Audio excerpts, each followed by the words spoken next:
మహిళా trainee IPS లైంగిక వేధింపుల కేసులో నిందితుడు ట్రైనీ ఐపీఎస్ ఉదయ్ కృష్ణారెడ్డిని హైదరాబాద్ పోలీసులు అరెస్టు చేశారు.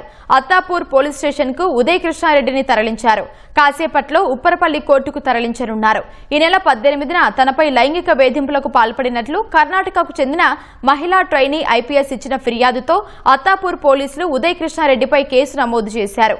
జాతీయ పోలీసు అకాడమీలో బాధితురాలి నుంచి డీసీపీ లావణ్య నాయక్ జాదవ్, ఇన్స్పెక్టర్ జ్యోత్స్న వాంగ్మూలం సేకరించారు. ఆమెకు వైద్య పరీక్షలు నిర్వహించగా మెడ, గొంతు నులిమినట్లు ఆనవాళ్లు, చెంప భాగంలో కమిలిన గాయాలు, ఎడమ కాలిపై దెబ్బలు ఉన్నట్లు నివేదికలో పేర్కొన్నారు.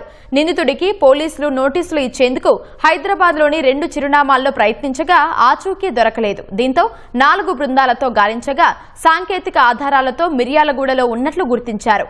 ఉదయ్ వాహనాన్ని అనుసరించిన పోలీసులు హైదరాబాద్ శివారులో అదుపులోకి తీసుకున్నారు.